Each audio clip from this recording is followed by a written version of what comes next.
Welcome back. ಬೆಳಗ್ಗೆ digital ಸಂವಾದದಲ್ಲಿ ನರೇಂದ್ರ ಮೋದಿ ಅವರು ಮಾತಾಡ್ತಾ ಕಾಂಗ್ರೆಸ್ನ ಉಚಿತ ಭರವಸೆ ಬಗ್ಗೆ ಟೀಕೆ ಮಾಡಿದ್ರು. ಕಾಂಗ್ರೆಸ್ನ ಗ್ಯಾರಂಟಿಗೆ ವಾರಂಟಿನೇ ಇಲ್ಲ ಅಂತ ಹೇಳಿದ್ರು.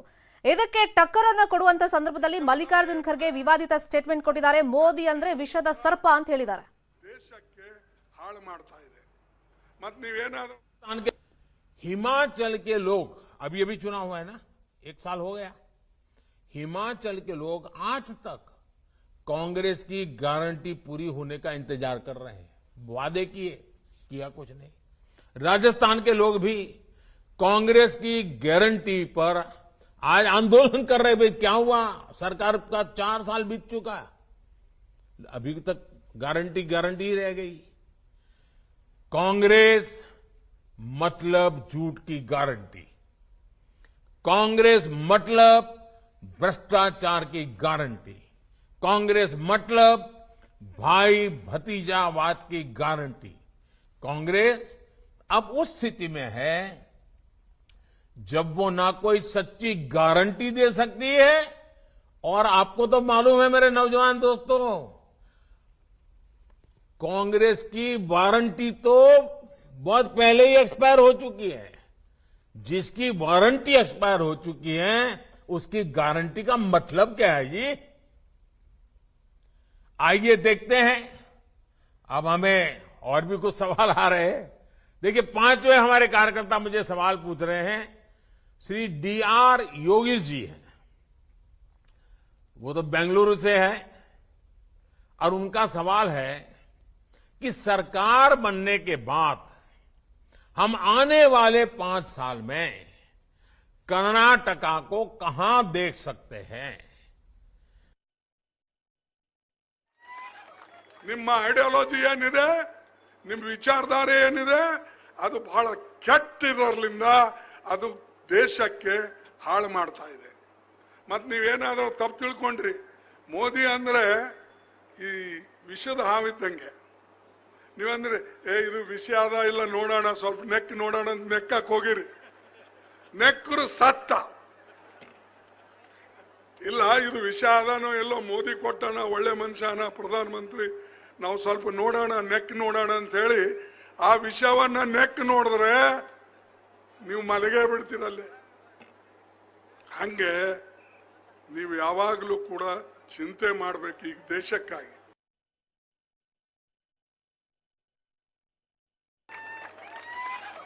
ನಿಮ್ಮ ಐಡಿಯಾಲಜಿ ಏನಿದೆ, ನಿಮ್ಮ ವಿಚಾರಧಾರೆ ಏನಿದೆ, ಅದು ಬಹಳ ಕೆಟ್ಟಿರೋದ್ರಿಂದ ಅದು ದೇಶಕ್ಕೆ ಹಾಳು ಮಾಡ್ತಾ ಇದೆ. ಇದು ಕಾಂಗ್ರೆಸ್ನ ಉಚಿತ ಭರವಸೆ ಬಗ್ಗೆ ನರೇಂದ್ರ ಮೋದಿ ಅವರು ಬೆಳಿಗ್ಗೆ ಮಾಡಿದಂತ ಟೀಕೆಗೆ ಮಾತಾಡುವಂತ ಭರದಲ್ಲಿ, ನರೇಂದ್ರ ಮೋದಿಯನ್ನ ಟೀಕಿಸುವಂತ ಭರದಲ್ಲಿ ಮಲ್ಲಿಕಾರ್ಜುನ ಖರ್ಗೆ ಅವರು ಕೊಟ್ಟಿರುವಂತ ಸ್ಟೇಟ್ಮೆಂಟ್ ಈಗ ವಿವಾದದ ಸ್ವರೂಪವನ್ನ ಪಡ್ಕೊಂಡಿದೆ. ಇದಕ್ಕೆ ಬಿಜೆಪಿ ನಾಯಕರು ಆಲ್ರೆಡಿ ಮುಗಿ ಬೀಳ್ತಾ ಇದ್ದಾರೆ. ಖುದ್ದಾಗಿ ನರೇಂದ್ರ ಮೋದಿ ಅವರು ಇದಕ್ಕೆ ಯಾವ ತರ ರಿಯಾಕ್ಷನ್ ಕೊಡ್ತಾರೆ ಅನ್ನೋ ಕುತೂಹಲ. ಕಾರಣ ಈಗ ಕಾಂಗ್ರೆಸ್ ಉಚಿತ ಭರವಸೆಗಳನ್ನ ಕೊಟ್ಟಿದೆ. ಈ ತರ ಮಾಡೋದ್ರಿಂದ ಹಲವಾರು ರಾಜ್ಯಗಳಲ್ಲಿ ಸಾಲದ ಹೊರೆಯನ್ನ ಜಾಸ್ತಿ ಮಾಡ್ಕೊಂಡ್ಬಿಟ್ಟಿದ್ದಾರೆ. ಇವರು ಉಚಿತ ಭರವಸೆಯನ್ನ ಕೊಡ್ತಾರೆ, ಅಧಿಕಾರಕ್ಕೆ ಬಂದ್ರು ಅದನ್ನ ಈಡೇರಿಸೋದಿಲ್ಲ ಅಂತ ಹೇಳಿ ರಾಜಸ್ಥಾನದ ಎಕ್ಸಾಂಪಲ್ ಅನ್ನ ಕೊಡ್ತಾ ಇದ್ರು. ಸೊ ಈಗ ಉಚಿತ ಭರವಸೆಗೆ ಅದಕ್ಕೊಂದು ಗ್ಯಾರಂಟಿ ಅಂತ ಏನ್ ಹೇಳ್ತಿದ್ದಾರೆ, ವಾರಂಟಿನೇ ಇಲ್ಲ ಅಂತ ನರೇಂದ್ರ ಮೋದಿ ಅವರು ಬೆಳಿಗ್ಗೆ ಕಾರ್ಯಕರ್ತರ ಜೊತೆ ಮಾತಾಡುವಾಗ ಡಿಜಿಟಲ್ ಸಂವಾದದಲ್ಲಿ ಹೇಳಿದ್ರಲ್ಲ, ಅದಕ್ಕೆ ಮಲ್ಲಿಕಾರ್ಜುನ್ ಖರ್ಗೆ ಅವರು ಮೋದಿ ಅಂದ್ರೆ ವಿಷದ ಹಾವಿದ್ದಂಗೆ, ನೋಡಕ್ ಚೆನ್ನಾಗೇ ಇರುತ್ತೆ, ಸ್ವಲ್ಪ ನೆಕ್ ನೋಡೋಣ ಅಂತ ಏನಾದ್ರು ಹೋಗ್ಬಿಟ್ರೆ ನೀವು ಮಲ್ಕೊಂಡ್ಬಿಡ್ತೀರಾ, ನೀವು ಅಷ್ಟ್ರ ಮಟ್ಟಿಗೆ ವಿಷ ಏರ್ಬಿಡುತ್ತೆ ಅನ್ನೋ ರೀತಿಯಲ್ಲಿ ಕಮೆಂಟ್ ಅನ್ನ ಮಾಡಿದ್ದಾರೆ. ಸೊ ಈಗ ಇದೇ ಅಸ್ತ್ರವನ್ನ ಬಿಜೆಪಿ ನಾಯಕರು ಯಾವ ತರ ಬಳಕೆ ಮಾಡ್ಕೊಳ್ತಾರೆ. ನಾನು ಆಗ್ಲಿಂದು ಹೇಳ್ತಾ ಇದ್ದೆ, 2019ರಲ್ಲಿ ಕೋಲಾರದಲ್ಲಿ ಲೋಕಸಭೆ ಚುನಾವಣೆ ಪ್ರಚಾರ ಸಂದರ್ಭದಲ್ಲಿ ರಾಹುಲ್ ಗಾಂಧಿ ಅವರು ಮೋದಿ ಸರ್ನೇಮ್ ಬಗ್ಗೆ ಮಾತಾಡುವಾಗ ವಿವಾದಿತ ಸ್ಟೇಟ್ಮೆಂಟ್ ಅನ್ನ ಕೊಟ್ಟಿದ್ರು. ಮತ್ತೆ ರೀಸೆಂಟ್ ಆಗಿ ಸಿದ್ದರಾಮಯ್ಯ ಅವರು ಮಾತಾಡ್ತಾ ಬಸವರಾಜ ಬೊಮ್ಮಾಯಿ ಭ್ರಷ್ಟ ಸಿಎಂ ಅಂತ ಹೇಳೋಕ್ ಹೋಗಿ ಆ ಸಮುದಾಯವನ್ನ ಟೀಕಿಸಿದ್ರಲ್ಲ, ಅದಾದ್ಮೇಲೆ ಇಲ್ಲ ನನ್ನ ಸ್ಟೇಟ್ಮೆಂಟ್ ಉಲ್ಟಾ ಆಗಿದೆ, ತಿರುಚಲಾಗಿದೆ ಅಂತ ಹೇಳಿದ್ರು ಕೂಡ ಕಾನೂನು ಅಸ್ತ್ರದ ಪ್ರಯೋಗಕ್ಕೆ ಬಿಜೆಪಿ ಅವರು ಮುಂದಾಗಿದ್ರು. ಮುಂದಿನ ಹಂತಕ್ಕೆ ಅದು ಯಾವಾಗ ತಗೊಂಡು ಹೋಗ್ತಾರೆ, ಯಾವ ತರ ಕಾನೂನು ಅಸ್ತ್ರವನ್ನ ಬಳಕೆ ಮಾಡ್ತಾರೆ ನೋಡ್ಬೇಕು. ಬಟ್ ಈಗ ಮಲ್ಲಿಕಾರ್ಜುನ ಖರ್ಗೆ ಅವರ ಈ ಸ್ಟೇಟ್ಮೆಂಟ್ಗೆ ಮತ್ತೆ ಕಾನೂನು ಅಸ್ತ್ರವನ್ನ ಏನಾದ್ರೂ ಪ್ರಯೋಗ ಮಾಡೋ ನಿಟ್ಟಿನಲ್ಲಿ ಬಿಜೆಪಿ ಯೋಚನೆಯನ್ನ ಮಾಡುತ್ತಾ, ಸಿದ್ಧತೆಗಳನ್ನ ನಡೆಸುತ್ತಾ ಅನ್ನುವಂತ ಕುತೂಹಲ. ಮತ್ತೆ ಇವರಿಬ್ಬರ ಮಧ್ಯನೂ ಅಷ್ಟೇ, ಅಂದ್ರೆ ನರೇಂದ್ರ ಮೋದಿ ಅವರು ಮಲ್ಲಿಕಾರ್ಜುನ ಖರ್ಗೆ ಹೆಸರನ್ನ ತಗೊಂಡು ಪ್ರತಿ ಬಾರಿ ಟೀಕೆ ಮಾಡ್ತಲೇ ಇರ್ತಾರೆ. ಖುದ್ದಾಗಿ ಕಲಬುರಗಿಗೆಲ್ಲ ಬಂದಾಗ ನೋಡಿ AICC ಅಧ್ಯಕ್ಷರ ಊರಿಗೆ ನಾವು ಇಷ್ಟೆಲ್ಲ ಅಭಿವೃದ್ಧಿಯನ್ನ ಮಾಡಿದೀವಿ, ಅವ್ರು ಖುದ್ದಾಗಿ ಏನ್ ಮಾಡಿದ್ದಾರೆ, ಏನ್ ಅಭಿವೃದ್ಧಿ ಮಾಡಿದ್ದಾರೆ ಅಂತೆಲ್ಲ ಅದೇ ನೆಲದಲ್ಲಿ ನಿಂತು ಪ್ರಶ್ನೆಯನ್ನ ಮಾಡಿದ್ದು ಇದೆ. ಸೊ ಈಗ ಮತ್ತೊಮ್ಮೆ ಅವರು ರಾಜ್ಯಕ್ಕೆ ಬರ್ತಾರಲ್ಲ ಚುನಾವಣಾ ಪ್ರಚಾರಕ್ಕೆ, ರ್ಯಾಲಿಯನ್ನ ಮಾಡೋದಕ್ಕೆ, ಆ ಸಂದರ್ಭದಲ್ಲಿ ಈ ಸ್ಟೇಟ್ಮೆಂಟ್ಗೆ ಖಂಡಿತವಾಗ್ಲೂ ಉತ್ತರವನ್ನ ಕೊಡುವಂತ ಸಾಧ್ಯತೆಗಳಿದೆ. ಅದರಲ್ಲೂ ವಿಷದ ಹಾವು ಅಂತ ಹೇಳಿರೋದ್ರಿಂದ ಸೊ ಇದಕ್ಕೆ ಯಾವ ತರ ಒಂದು ಕೌಂಟರ್ ಅಟ್ಯಾಕ್ ಅನ್ನ ನರೇಂದ್ರ ಮೋದಿ ಅವರು ಮಾಡಬಹುದು ಖರ್ಗೆ ಹೆಸರು ತೆಗೆದು ಅನ್ನುವಂತ ಕುತೂಹಲ ಇದೆ. ಅಂತೂ ಚುನಾವಣೆ ಸಂದರ್ಭದಲ್ಲಿ ಮಾತನಾಡುವಂತ ಭರದಲ್ಲಿ ನಾಯಕರು ಕೊಡುವಂತ ಸ್ಟೇಟ್ಮೆಂಟ್ ಇದೆಯಲ್ಲ, ಕೆಲವೊಂದ್ಸತಿ ಈ ಎಲುಬಿಲ್ಲದ ನಾಲಿಗೆ ಅಂತಾರಲ್ಲ, ಮೂಳೆ ಇಲ್ಲ ನಾಲ್ಗೆಲಿ ಅಂತ ಹೇಳಿ ಏನೇನೋ ಮಾತಾಡಕ್ ಹೋಗ್ತಾರೆ. ಜವಾಬ್ದಾರಿಯುತ ಸ್ಥಾನದಲ್ಲಿ ಇರೋರು ಹೌದು ಚುನಾವಣೆ ಸಂದರ್ಭದಲ್ಲಿ ಮತದಾರರನ್ನ ಓಲೈಕೆ ಮಾಡಬೇಕು, ಮತ್ತೆ ಆಡಳಿತಕ್ಕೆ ಬರಬೇಕು ಅನ್ನೋ ನಿಟ್ಟಿನಲ್ಲಿ ಒಂದಿಷ್ಟು ರಣತಂತ್ರಗಳನ್ನ ಮಾಡೋದು ಅದು ರಾಜಕೀಯ ಸ್ಟ್ರಾಟಜಿ ಆಗುತ್ತೆ. ಆದ್ರೆ ಈ ತರ ಮಾತನಾಡುವಂಥದ್ದು ಎಷ್ಟು ಮಟ್ಟಿಗೆ ಸರಿ ಅನ್ನೋ ಒಂದು ಪ್ರಶ್ನೆಯನ್ನ ಜನಸಾಮಾನ್ಯರು ಮಾಡ್ತಾರೆ. ಜನಸಾಮಾನ್ಯರು ಇದ್ರ ಬಗ್ಗೆ ಎಲ್ಲ ಚರ್ಚೆಗಳನ್ನ ಮಾಡ್ತಾರೆ, ಇಲ್ಲ ಅಂತಲ್ಲ. ಅಂದ್ರೆ ಪ್ರತಿ ಬಾರಿ ಪ್ರಧಾನಿಯವರನ್ನ ಟೀಕೆ ಮಾಡಿದಾಗ ಹುದ್ದೆಗಾದ್ರೂ ಒಂದು ಬೆಲೆ ಕೊಡಿ ಅಂತ ಬಿಜೆಪಿಯವರು ಪದೇ ಪದೇ ಹೇಳ್ತಲೇ ಇರ್ತಾರೆ. ಅಂದ್ರೆ ಕಾಂಗ್ರೆಸ್ ಪ್ರಧಾನಿಗಳನ್ನ ಟೀಕೆ ಮಾಡಿದಾಗ್ಲೂ ಕೂಡ ಅವರು ಅದನ್ನೇ ಹೇಳೋದು, ಅಂದ್ರೆ ಆ ಹುದ್ದೆಗೊಂದು ಗೌರವ ಅಂತ ಇರುತ್ತೆ. ಸೊ ಹಾಗಾಗಿ ನೀವು ವ್ಯಕ್ತಿ ಬಗ್ಗೆ ಮಾತಾಡುವಾಗ ಆ ಸ್ಥಾನದ ಬಗ್ಗೆ ಗೌರವ ಇಟ್ಕೊಂಡು ಮಾತಾಡಿ ಅಂತ ಹೇಳ್ತಾರೆ.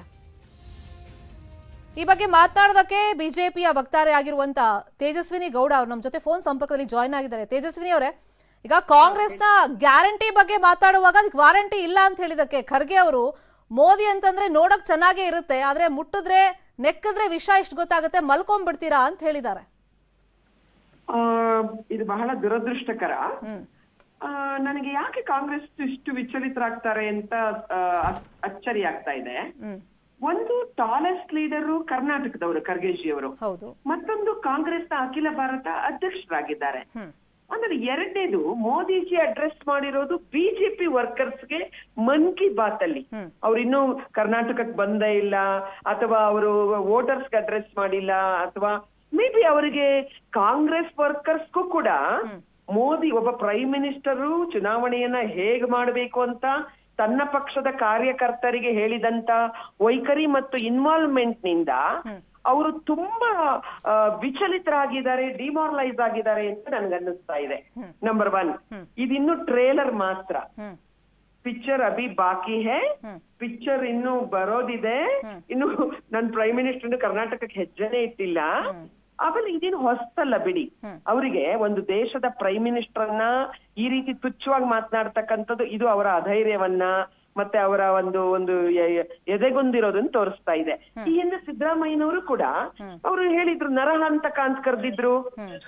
ಈಗ ನೋಡಿ ಅವರು ರಾಹುಲ್ ಗಾಂಧಿ ಅವರು ಇರ್ಲಿ, ಅಬ್ಯೂಸಿವ್ ಪಾಲಿಟಿಕ್ಸ್, ಅಬ್ಯೂಸ್ ಯಾವಾಗ ಬರುತ್ತೆ? ಬಿಜೆಪಿ ಈ ದೇಶದ ಪ್ರೈಮ್ ಮಿನಿಸ್ಟರ್ ಆಗಿರುವಂತಹ ಬಿಜೆಪಿಯ ಮಹಾನ್ ನಾಯಕರಾಗಿರ್ತಕ್ಕಂಥ ಮೋದಿ ಅವರು ಬಿಜೆಪಿ ವರ್ಕರ್ಸ್ಗೆ ಅಡ್ರೆಸ್ ಮಾಡಿದ್ರೆ ಇವ್ರಿಗೂ ಅದಕ್ಕೂ ಏನ್ ಸಂಬಂಧ? ನೀವ್ ಹೇಳಿ, ನೀವ್ ಯಾವ ರೀತಿ ಗ್ಯಾರಂಟಿ ಕೊಡ್ತೀರಾ? ನೀವು ಒಪ್ಪಿಸ್ಬೇಕಾಗಿರೋದು ನಿಮ್ಮನ್ನ ಫಾಲೋ ಮಾಡೋ ಜನರಿಗೆ.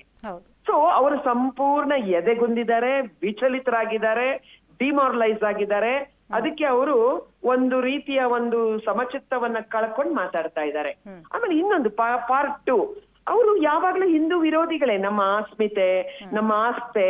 ಈಗ ನೋಡಿ ಕುಕ್ಕೆ ಸುಬ್ರಹ್ಮಣ್ಯಕ್ಕೆ ಗಾಡ್ ಆಫ್ ಕ್ರಿಕೆಟ್ ಯಾರು ನಮ್ಮ ಸಚಿನ್ ತೆಂಡೂಲ್ಕರ್ ಕೂಡ ಬರ್ತಾರೆ.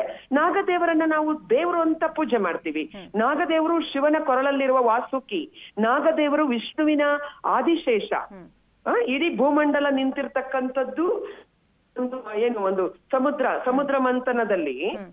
ಇವ್ರಿಗೆ ಇದ್ರಲ್ಲೆಲ್ಲ ನಂಬಿಕೆ ಇಲ್ಲ. ಕಾಂಗ್ರೆಸ್ಗೆ ಏನಿದ್ರು ಅಪೀಸ್ಮೆಂಟ್, ಕಾಂಗ್ರೆಸ್ಗೆ ಹಿಂದೂಗಳು, ಕಾಂಗ್ರೆಸ್ಗೆ ಭಾರತೀಯತೆ, ಕಾಂಗ್ರೆಸ್ಗೆ ನಮ್ಮ ಇತಿಹಾಸ, ಸಂಸ್ಕೃತಿ, ಸನಾತನ ಧರ್ಮ ಏನ್ ಕಂಡ್ರು ಅವ್ರಿಗೆ ಆಗಲ್ಲ.